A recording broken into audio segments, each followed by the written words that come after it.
Hey guys, welcome back to RC Legends, and as always, thank you for stopping by. So, channel debut for a manufacturer today, Serpent.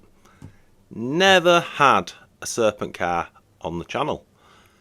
Never had a Serpent car. Yeah, never. This is rather cool. So what I've done with this one is, I've not looked at this car yet. We'll do it together, which I think will be kind of cool.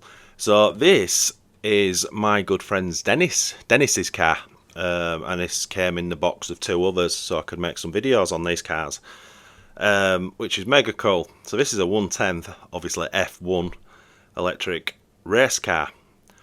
Serpent, as far as I'm concerned, are always kind of high-end race cars. I don't know if Serpent have ever done anything for fun, if that makes sense. For fun, that's probably the wrong wording. But I think everything Serpent does is for the track, I believe. I first came across the manufacturer when at the Elland outdoor track in West Yorkshire, Bradford, which was the pinnacle of the racing when I was watching there, was the 1/8 cars. I think it was the Serpent V-Tech, I want to say. It was V something. I'm pretty sure it was V-Tech. Oh, these things, 1/8 scale, Le Mans style shells, foam tyres on asphalt on the track. Oh my god, 2-speed as well. Oh my god, the sound, the noise, the speed, just incredible. It was, to me, that was, I don't know if it still is now because of the brushless and battery technology has changed, but back then that was the F1 of RC racing, if that makes sense. The electric cars were still quick, but weren't quite as quick. You know, the brushless and battery technology was just sort of starting to take off from brushed and NiCad and NIM. So if you wanted a really quick car, it was petrol cars, or nitro as they're called. Kind of digressing, but that's my little bit of knowledge of Serpent. So yeah, Dennis sent this down to Ken collected this from Dennis's. I picked it up from Ken, and just with you to make a video on it. So yeah, let's bring a camera over. I've got a couple of F1 chassis. In fact, I've got 3 F1 chassis, all Tamiya. We'll line them all up and see what they look like together. For no particular reason other than I can, and I kind of think it'll look cool, and I can take some pictures for Instagram, because I'm a nerd. Right, let's bring a camera over. Alright then, let's have a look at this thing. So, first things I've noticed, it's got a very sort of generic F1 style shell. For kind of, when you race them, it's not really for looks, is it? You can tell it's been raced on cardboard on carpet. The tyres, the rubber feels really good quality. Even just doing that, it kind of feels sticky. And for me, personal preference, I absolutely love that rear wing. That just looks so good. I don't know if that's the one that came on the car or whatever, but yeah, that looks really cool. Let's spin that over. Oh my. Okay. Oh, okay. Right. Again, seeing this for the first time I am. When I turned it over, I just saw all the carbon. I was like, oh. So you got carbon front arms. You got these carbon side decks. This carbon rear plate for the motor. But then I expected this to be carbon, and this is alloy. Yeah. That's nice. I'm liking that. It's got. Anyway, let's whiz the top off. Let's take the top off of it. Ugh. I like looking at cars I've not seen before. Right, let's take this off gently. Oh, look at that! Wowzer. Okay, let's get the camera on a better tripod. Right, let's look at this slowly and savour what we have here. So you've got carbon lower. Oh, something's just dropped. Oh, what's that? Spaces for the body, I think. Make sure I don't lose them. So yeah, you've got carbon lower arms Yeah, that's cool, but kind of more sort of normal top arms, as it were.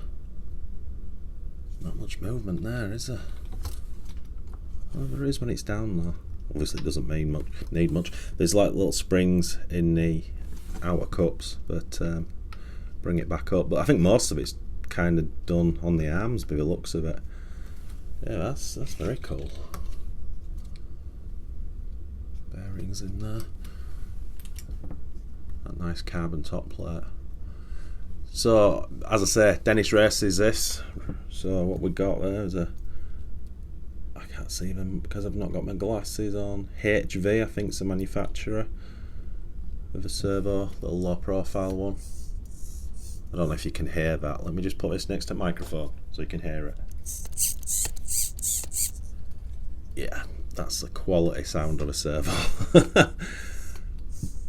Yeah, that's nice. And then moving along, we've got a Hobbywing XR10. Nice speedo, very nice. What radio gear is he using? Again, I haven't got my glasses. So it's a Pro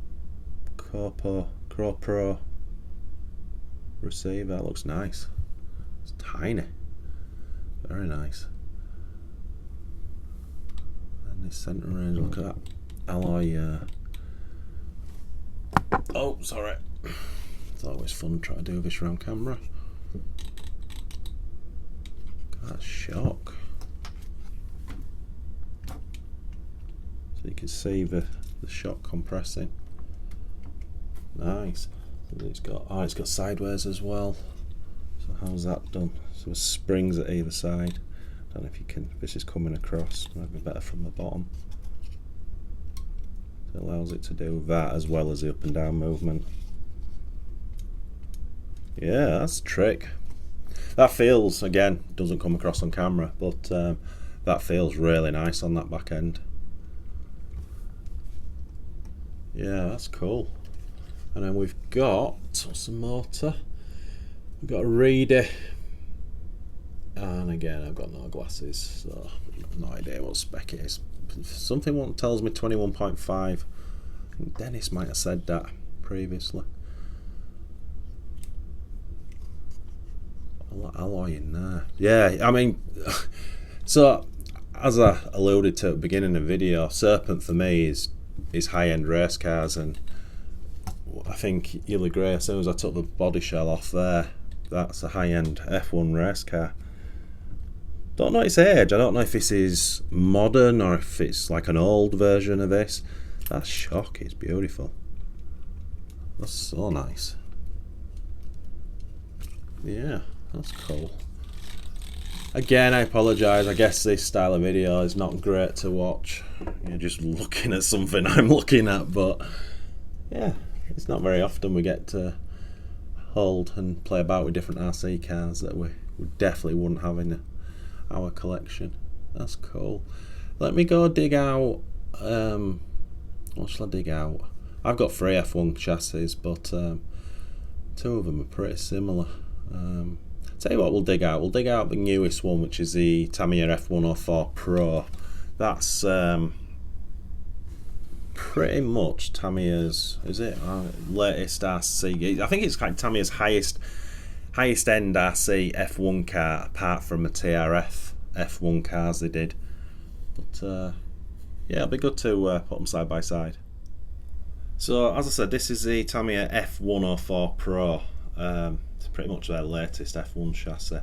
But what I want to show you from this angle is the Tamiya has actually got a very slightly longer wheelbase, which is interesting. Kind of got them level. You can see the fronts. I don't know, it's only 3 or 4 mil if that, but yeah.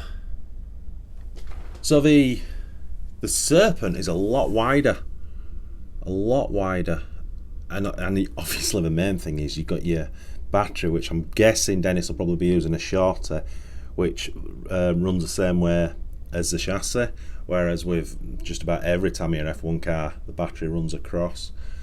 I mean, this one's supposed to be a higher end F1 car from Tamiya, but jeez, you know what I mean? You see it next to the Serpent and you're like, oh yeah, this is a toy. Be interesting to see how this would it would compare to the Serpent. But yeah, I mean, just swap them over a little bit. See if we can get a better camera angle. Yeah, it's slightly chalk and cheese, isn't it? And if I add my other one, which is, I've got quite a rare Tamiya F1 chassis, which is this one. And this is what I believe to be the Tamiya F104 X1. And this has got the Exotech back end on it. You might have seen it on Tamiya Legends, or you might not have seen this yet. Very trick looking thing. Alloy front unit. That's actually an alloy shock that comes with the comes with the F104 X1 full carbon chassis, and then obviously the blue is the Exotech pieces. So again, the reason I bring that to you is this has got a lot more alloy on and carbon, but again, you see them side by side, and it's chalk and cheese, isn't it? It really is. Yeah, thank you, Dennis. That was a little bit of an eye-opener, seeing this thing up close. But it's an absolute blast to run as well. That is absolutely awesome, thank you. So yeah, that's definitely a very cool F1 car. I've got no knowledge about F1 cars, but how it looks awesome. And definitely a step up from what I've got, in my opinion. I don't know. Yeah, very cool. So again, Dennis, if you're watching, and Ken, a massive thank you to you too for making these videos possible. It's massively appreciated. And yeah, I'll get all these. This is the third video I've made now in a row. So Dennis, I'll get all these packed up and I'll get them over to Ken as soon as possible. Cool. Yeah, I've got not much else to say on it. It's just something I know nothing about. Make a video, you guys and girls get to see it at the same time I do. Kind of a win-win for everyone, I think. Anyway, I will shut up. Thanks. You know what I always say. Just I'll cut to it. Happy arseing.